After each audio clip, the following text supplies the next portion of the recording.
Hello everyone, my name's Becky and I'm a collections assistant in Leeds University Libraries Special Collections, and it's almost Christmas, if you couldn't tell by the jumper and the tree. So today I have the very lovely task of talking to you about Charles Dickens' Christmas Stories, a set of 5 stories that were published between 1843 and 1848 and are actually largely credited with popularising a lot of the Christmas traditions that we still uphold today. And Special Collections has numerous first or early editions of these stories. So I should probably start by telling you what the stories are. The first one you will definitely have heard of, especially if I was to say Bar Humbug. It's A Christmas Carol.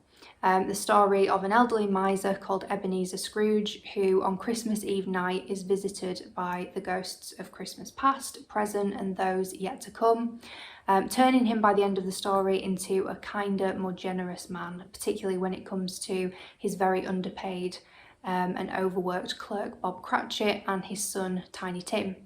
And the seeds for this particular story were sown in the early 1840s when Charles Dickens visited numerous factories, including one in Manchester, to witness the conditions of factory workers there. Dickens was very interested in social reform, in particular the kind of brutalities of child labour, and he wanted to write a story that would open the minds of the richer, more middle classes to the plight of the poor. And he thought that the most effective way of doing this would be to capitalise on the revival of interest in Christmas that was happening in the 1840s and write a Christmas story. So A Christmas Carol was released on the 19th of December 1843 and definitely proved to be very popular. By Christmas Eve, it had completely sold out of its first run of 6,000 copies, and by the end of the next year, had released 13 editions in total and has never been out of print since due to public demand. And like I said at the beginning, popularised a lot of traditions that we still uphold at Christmas. So that idea of huge gatherings with your extended family at Christmas, of having turkeys and Christmas dinner, of saying Merry Christmas, and also the kind of generosity of festive spirit as well, were all popularised by A Christmas Carol. And they were followed in the next few years by 4 more Christmas stories.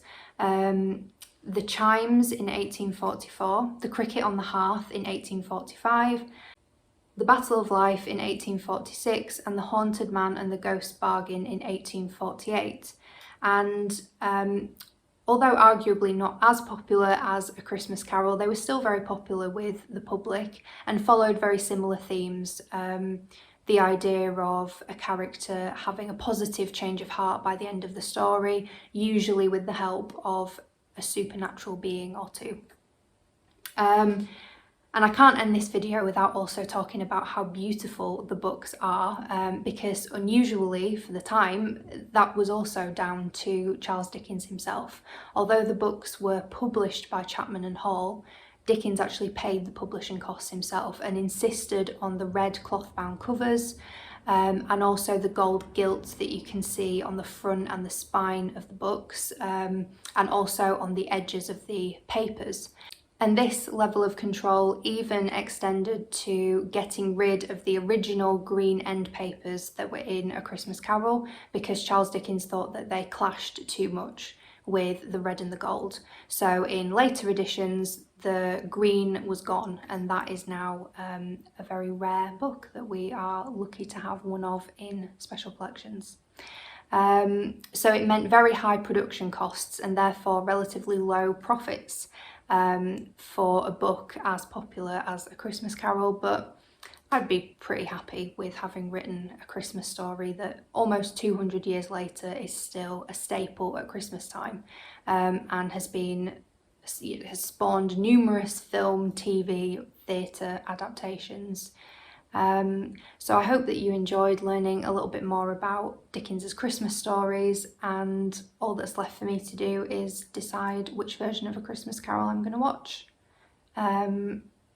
Definitely The Muppets. Bye!